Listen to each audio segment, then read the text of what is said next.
हमारे चैनल में आपका बहुत बहुत स्वागत है। सभी को मेरा नमस्कार। आज हम सुनेंगे शुक्रवार संतोषी माता व्रत कथा। एक गांव में एक बुढ़िया रहती थी जिसके 7 बेटे थे। 6 बेटे कमाने वाले थे और एक बेटा निकम्मा था। बुढ़िया माँ 6 पुत्रों का झूठा 7वें पुत्र को दे दी। 7वां पुत्र एक दिन अपनी पत्नी से बोला, देखो मेरी माता को मुझ पर कितना प्रेम है। वह बोली, क्यों नहीं, सबका झूठा बचा हुआ तुमको खिलाती हैं। वह बोला, जब तक आँखों से न देख लूँ मान नहीं सकता। पत्नी ने हंसकर कहा, देख लोगे तब तो मानोगे। कुछ दिन बाद एक बड़ा त्योहार आया। घर में 7 प्रकार के भोजन और चूरमा के लड्डू बने। वह पत्नी की बात को जांचने के लिए सर दर्द का बहाना बनाकर पतला कपड़ा सिर पर ओढ़कर रसोई में जाकर सो गया और कपड़े में से सब देखता रहा। 6 भाइयों ने भोजन किया। उसने देखा माँ ने उनके लिए सुंदर सुंदर आसन बिछाए, 7 प्रकार की रसोई परोसी और आग्रह कर करके उन्हें भोजन कराती रही। वह देखता रहा। 6 भाई भोजन कर कर उठ गए। तब माँ ने उनकी 5 थालियों में से लड्डुओं के टुकड़ों को उठाया और एक लड्डू बनाया। जूठन साफ कर माँ ने उससे पुकारा, उठ बेटा उठ, तेरे भाइयों ने भोजन कर लिया, तू भी उठकर भोजन कर ले। उसने कहा, माँ मुझे भोजन नहीं करना, मैं परदेश जा रहा हूँ। माता ने कहा, कल जाना हो तो आज ही जा। वह बोला, हाँ हाँ जा रहा हूँ। यह कहकर वह घर से निकल गया। चलते समय उससे अपनी पत्नी की याद आई। वह गौशाले में कंडे थाप रही थी। वहाँ जाकर बोला, मेरे पास तो कुछ नहीं है, यह अंगूठी है, सो ले लो और अपनी कोई निशानी मुझे दे दो। वह बोली, मेरे पास क्या है, यह गोबर भरा हाथ। यह कहकर पत्नी ने उसकी पीठ पर गोबर के हाथ की थाप मार दी। वह चल दिया। चलते चलते दूर देश में पहुंचा। वहां एक साहूकार की दुकान थी। वहां जाकर बोला, सेठ जी मुझे नौकरी पर रख लो। साहूकार को नौकर की सख्त ज़रूरत थी। साहूकार ने कहा, काम देखकर तनख्वाह मिलेगी। उसने कहा, सेठ जी जैसे आप ठीक समझो। उसे साहूकार के यहाँ नौकरी मिल गई। वहाँ वह दिन रात काम करने लगा। कुछ दिनों में दुकान का लेन देन, हिसाब किताब, ग्राहकों को माल बेचना, सारा काम करने लगा। साहूकार के 7-8 नौकर थे। वे सब चक्कर खाकर गिरने लगे, लेकिन उसने अपनी लगन, परिश्रम और ईमानदारी से सभी को पीछे छोड़ दिया। उसे और 3 महीने में उसे अपने किए का फल मिला। सेठ ने भी उसका काम देखा और 3 महीने में ही उसे मुनाफे में साझीदार बना लिया। परिश्रम करते करते 12 वर्ष में ही वह नगर का नामी सेठ बन गया और सेठ अपना सारा कारोबार उस पर छोड़कर बाहर चला गया। इधर उसकी पत्नी पर क्या बीती वह सुने। सास ससुर उसे दुख देने लगे। गृहस्थी का काम करवाकर उसे लकड़ी लेने जंगल में भेजते। इस बीच घर की रोटियों के आटे से जो भूसी निकलती उसकी रोटी बनाकर रख दी जाती और फूटे नारियल की नरेली में पानी दिया जाता। इस तरह दिन बीत रहे थे। एक दिन वह जंगल में लकड़ी लेने जा रही थी। तब उसने रास्ते में बहुत सी स्त्रियां संतोषी माता का व्रत करते देखी। वह वहां खड़ी होकर पूछने लगी, बहनों यह तुम किस देवता का व्रत करती हो और इसके करने से क्या फल मिलता है? इस व्रत के करने की क्या विधि है? यदि तुम अपने इस व्रत को विधि विधान मुझे समझा कर कहोगी तो मैं तुम्हारा बड़ा एहसान मानूंगी। उनमें से एक स्त्री बोली, सुनो यह संतोषी माता का व्रत है। इसके करने से निर्धनता दरिद्रता का नाश होता है, लक्ष्मी आती है, मन की चिंताएं दूर होती हैं, मन को प्रसन्नता और शांति मिलती है, निवृत्ति को पुत्र मिलता है, पितरम बाहर गया हो तो वो शीघ्र लौट आता है, कुंवारी कन्याओं को मनपसंद वर मिलता है, चलता मुकदमा खत्म हो जाता है, कलह कलेश की निवृत्ति हो, मुख शांति होती है, घर में धन जमा हो, धन जायदाद का लाभ होता है तथा और भी मन में जो कामना हो सब संतोषी माता की कृपा से पूरी हो जाती हैं। इसमें कोई संदेह नहीं है। वह पूछने लगी, यह व्रत कैसे किया जाता है, यह भी बताओ तो बड़ी कृपा होगी। वह स्त्री कहने लगी, बिना परेशानी, श्रद्धा और प्रेम से जितना भी बन सके प्रसाद लेना, 5.25 पैसे से 5.25 आने तथा इससे भी ज़्यादा शक्ति और भक्ति के अनुसार गुड़ और चना लें। हर शुक्रवार को निराहार रहकर कथा कहना सुनना। इसके ओम बीच काम नहीं टूटे, लगातार नियम पालन के करना, सुनने वाला कोई ना मिले तो घी का दीपक जलाकर उसके आगे जल के पात्र को रख कथा कहना, परंतु नियम ना टूटे। जब तक कार्य सिद्ध ना हो नियम पालन करना और कार्य सिद्ध हो जाने पर व्रत का उद्यापन करना। 3 मास में माता पूरा फल प्रदान करती हैं। यदि किसी के ग्रह खोटे होते हैं फिर भी माता 1 वर्ष में अवश्य ही अनुकूल करती हैं। कार्य सिद्ध होने पर ही उद्यापन करना चाहिए, बीच में नहीं। उद्यापन में 2.5 सेर आटे का खाजा तथा इसी अनुसार खीर तथा चने का साग बनाना। 8 बच्चों को भोजन कराना। जहाँ तक मिले देवर जेठ भाई बंधु कुटुंब के लड़के लेना, ना मिले तो रिश्तेदारों और पड़ोसियों के लड़के बुलाना। उन्हें भोजन करा यथाशक्ति दक्षिणा दे के माता का नियम पूरा करना। ध्यान रखना उस दिन घर में कोई खटाई ना खाए। यह सुन वो वहाँ से चल दी। रास्ते में लकड़ी के बोझ को बेच दिया और उन पैसों में गुड़ चना लेके माते के व्रत की तैयारी करने लगी। रास्ते में संतोषी माता के मंदिर में जा माता के चरणों में लौटने लगी। विनती करने लगी, माँ मैं दीन हूँ, निपट मूर्ख हूँ, व्रत के नियम कुछ जानती नहीं, मैं बहुत दुखी हूँ। हे माता मेरा दुख दूर करो, मैं तेरी शरण में हूँ। माता को दया आई। एक शुक्रवार बीता कि दूसरे शुक्रवार को ही उसके पति का पत्र आया। तीसरे शुक्रवार को उसका भेजा हुआ पैसा आ पहुंचा। यह देखकर जेठानी मुंह सिकोड़ने लगी। इतने दिनों बाद पैसा आया है, इसमें क्या बड़ाई है। लड़के ताना देने लगे। काकी के पास अब पत्र आने लगे, रुपया आने लगा। अब तो काकी की खातिर बढ़ेगी। अब तो काकी बुलाने से भी नहीं बोलेगी। बेचारी सरलता से कहती, भैया पत्र आया है, रुपया आए हैं तो हम सब के लिए अच्छा है।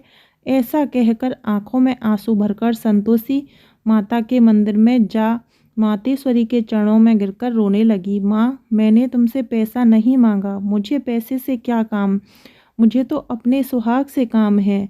मैं तो अपने स्वामी के दर्शन और सेवा मांगती हूँ। तब माता ने प्रसन्न होकर कहा, जा बेटी तेरा स्वामी जल्दी ही आएगा। यह सुन खुशी से बावली हो वह घर आकर काम करने लगी। संतोषी माँ विचार करने लगी, इस भोली पुत्री से तो मैंने कह दिया कि तेरा पति शीघ्र आएगा, पर आएगा कहाँ से, वह तो इसे स्वप्न में भी याद नहीं करता। उसे इसकी याद दिलाने तो मुझे ही जाना पड़ेगा। संतोषी माता ने उस बुढ़िया के बेटे को स्वप्न में समझाया, पुत्र तेरी घरवाली कष्ट उठा रही है। वह बोला, हाँ माता यह तो मुझे भी मालूम है, परंतु क्या करूं, वहाँ कैसे जाऊं। परदेश की बात है, लेन देन का सारा हिसाब किताब है, कोई जाने का रास्ता नज़र नहीं आता। आप ही कोई राह दिखाएं कि मैं वहाँ कैसे जाऊं। माँ कहने लगी, सवेरे नहा धोकर संतोषी माता का नाम ले घी का दीपक जला दंडवत कर दुकान पर जा बैठना। देखते देखते तेरा लेन देन चुक जाएगा, जमा माल बिक जाएगा, सांझ होते होते धन का ढेर लग जाएगा।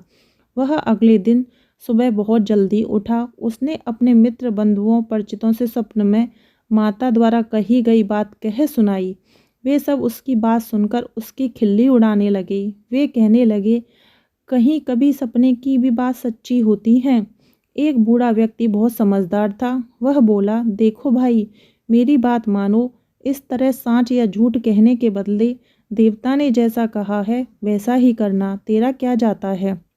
बूढ़े की बात मानकर नहा धोकर उसने संतोषी माता को प्रणाम किया, फिर घी का दीपक जलाकर दुकान पर जा बैठा। शाम तक धन का ढेर लग गया। वह हैरान हुआ, मन में संतोषी माता का नाम ले प्रसन्न हो घर पर जाने के वास्ते गहना कपड़ा व सामान खरीदने लगा। सब काम से निपट अपने घर को रवाना हुआ। उधर उसकी पत्नी जंगल में लकड़ी लेने गई। लौटते वक्त थक जाने के कारण संतोषी माता के मंदिर पर विश्राम करने बैठ गई। यह तो उसका रोज का स्थान था। धूल उड़ती देख उसने माता से पूछा, हे माता ये धूल कैसे उड़ रही है। माँ ने कहा, हे पुत्री तेरा पति आ रहा है, अब तू ऐसा कर लकड़ियों के 3 बोझ बना, एक नदी किनारे रख, दूसरा मेरे मंदिर पर और तीसरा अपने सर पर रख। तेरे पति को लकड़ी का गट्टा देखकर मोह पैदा होगा, वो यहाँ रुकेगा। नाश्ता पानी बनाकर खाकर माँ से मिलने जाएगा। तू लकड़ी का बोझ उठाकर जाना और बीच चौक में गट्टा डालकर 3 आवाज़ें जोर से लगाना। लो सासू जी, लकड़ियों का गट्टा लो, भूसे की रोटी दो, नारियल के खोपरे में पानी दो। आज कौन मेहमान आया है? संतोषी माँ की बात सुनकर वह बोली, बहुत अच्छा माँ, कहकर प्रसन्न मन से लकड़ियों के 3 बोझ बना लाई। एक नदी के तट पर, दूसरा माता के मंदिर पर रखा। इतने में ही मुसाफिर वहां आ पहुंचा। सूखी लकड़ी देख उसको इच्छा हुई कि अब यहीं विश्राम कर ले, भोजन बनाकर खा पीकर गांव चलें। इस प्रकार भोजन कर विश्राम कर वह अपने गांव आ गया। उसी समय बहू सिर पर लकड़ी का गट्टा लिए आई। उसने गट्टा को आंगन में डाल जोर से 3 आवाजें दी। लो सासू जी, लकड़ी के गट्टा लो, भूसे की रोटी दो, नारियल के खोपरे में पानी दो। आज कौन मेहमान आया है? यह सुनकर सास ने अपने दिए हुए कष्टों को भुलाने के लिए कहा, बहू तू ऐसे क्यों कहती है? तेरा मालिक ही तो आया है। बैठ, मीठा भात खाकर कपड़े गहने पहन। पत्नी की आवाज़ सुनकर उसका स्वामी बाहर आया और उसके हाथ में पहनी अंगूठी देख व्याकुल हो गया। उसने माँ से पूछा, माँ यह कौन है? माँ बोली, बेटा तेरी पत्नी है। आज 12 बरस हो गए जब से तू गया है, तब से सारे गांव में जानवर की तरह भटकती फिरती है। काम काज कुछ करती नहीं, 4 समय आकर खा जाती है। अब मुझे देखकर भूसे की रोटी और नारियल के खोपरे में पानी मांगती है। वह बोला, माँ मैंने इसे भी देखा है और तुम्हें भी। मुझे दूसरे घर की चाबी दो, मैं उसमें रहूँगा। ठीक है बेटा, जैसी तेरी मर्जी, कहकर माँ ने चाबी का गुच्छा बेटे के सामने रख दिया। उसने दूसरे घर को खोलकर सारा सामान जमाया। एक ही दिन में वहां राजा के महल जैसा ठाट बाट बन गया। अब क्या था, वह सुख भोगने लगी। अगला शुक्रवार उसने अपने पति से कहा, मुझे संतोषी माता का उद्यापन करना है। पति बोला, बहुत अच्छा, खुशी से कर लो। वह उद्यापन की तैयारी करने लगी। जेठ के लड़कों को भोजन के लिए कहने गई। उन्होंने मंजूर किया, परंतु पीछे से जेठानी ने अपने बच्चों को सिखलाया, देखो रे, भोजन के समय सब लोग खटाई मांगना, जिससे उसका उद्यापन पूरा ना हो। लड़के भोजन करने गए, खीर पेट भरकर खाई, परंतु बात याद आते ही कहने लगे, हमें कुछ खटाई खाने को दो, खीर खाना हमें भाता नहीं, देखकर अरुचि होती है। लड़के उठ खड़े हुए, बोले, पैसे लाओ। भोली बहू कुछ जानती नहीं थी, उसने उन्हें पैसे दिए। लड़कों ने बाजार जाकर उन पैसों से इमली खरीदी और खाई। यह देखकर माताजी ने कोप किया। राजा के दूत उसके पति को पकड़कर ले गए। अब सब मालूम हो जाएगा जब रेल की रोटी खाएगा। बहू से यह वचन सहन नहीं हुए। वह संतोषी माता के मंदिर में गई और कहने लगी, माता तुमने यह क्या किया? हंसकर क्यों रुलाने लगी? माता बोली, पुत्री तूने मेरा व्रत भंग किया है, इतनी जल्दी सारी बातें भुला दी। वह बोली, माता भूली तो मैं कुछ भी नहीं हूँ, ना ही कुछ अपराध किया है। मुझे तो लड़कों ने भूल में डाल दिया, मुझे क्षमा करो। माँ बोली, ऐसी भी कोई भूल होती है? वह बोली, अब कोई भूल नहीं होगी। अब बताओ मेरे पति कैसे आएंगे? माँ बोली, पुत्री जा, तेरा पति रास्ते में आता ही मिलेगा। वह मंदिर से निकलकर बाहर आई तो रास्ते में उसे अपना पति आता हुआ मिला। उसने पूछा, कहाँ गए थे? वह बोला, इतना धन जो कमाया है उसका कर राजा ने मांगा था, वह भरने गया था। वह प्रसन्न होकर बोली, भला हुआ, अब घर चलो। फिर अगला शुक्रवार आया। वह बोली, मुझे माता का उद्यापन करना है। पति ने कहा, ठीक है करो। वह फिर जेठ के लड़कों से भोजन को कहने गई। जेठानी ने लड़कों को सिखा दिया कि तुम पहले ही खटाई मांगना। लड़के भोजन करने बैठे, लेकिन भोजन करने से पहले ही कहने लगे, हमें खीर पूरी नहीं भाती, जी बिगड़ता है, कुछ खटाई खाने को दे दो। वह बोली, खटाई खाने को नहीं मिलेगी, खाना हो तो खाओ। उनके उठकर चले जाने पर उसने ब्राह्मण के लड़कों को बुलाकर भोजन करवाया। दक्षिणा की जगह उन्हें एक एक फल दिया। इससे संतोषी माता प्रसन्न हो गईं। माता की कृपा से 9 माह बाद उसको चंद्रमा के समान एक सुंदर पुत्र प्राप्त हुआ। पुत्र को लेकर वह प्रतिदिन संतोषी माता के मंदिर में जाने लगी। माँ ने सोचा कि यह रोज आती है, आज क्यों ना मैं ही इसके घर चलूं, इसका आसरा देखूं तो सही। यह विचार कर माता ने भयानक रूप बनाया। गुड़ और चने से सना मुख, ऊपर से मुंड के समान होठ, उस पर मक्खियाँ भिनभिना रही थीं। दहलीज में पैर रखते ही उसकी सास चिल्लाई, देखो रे, कोई चुड़ैल डंकनी चली आ रही है, लड़को इसे भगाओ, नहीं तो सबको खा जाएगी। बहू रोशनदान से यह सब देख रही थी। वह प्रसन्न हो उठी, आज मेरी माता मेरे घर आई हैं। यह कहकर दूध पीते बच्चे को गोद से उतार दिया। इस पर उसकी सास को क्रोध आया और क्रोध में भरकर वह बोली, अरे राण, इसे देख कैसी उतावली हुई है जो बच्चे को पटक दिया। इतने में माँ के प्रताप से जहाँ देखो वहाँ लड़के ही लड़के नजर आने लगे। वह बोली, माँ जी, मैं जिनका व्रत करती हूँ यह वही संतोषी माता है। इतना कह उसने झट से घर के सारे किवाड़ खोल दिए। सबने माता के चरण पकड़ लिए और विनती कर कहने लगे, हे माता, हम मूर्ख हैं, अज्ञानी हैं, तुम्हारे व्रत की विधि हम नहीं जानते। तुम्हारा व्रत भंग कर हमने बड़ा अपराध किया है। हे माता, आप हमारे अपराध को क्षमा करें।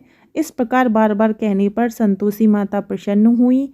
इसके बाद उसकी सास कहने लगी, हे संतोषी माता, आपने बहू को जैसा फल दिया है वैसा सबको देना। यह कथा सुनने या पढ़े उसके सारे मनोरथ पूर्ण करना। तो यह थी संतोषी माता की व्रत कथा।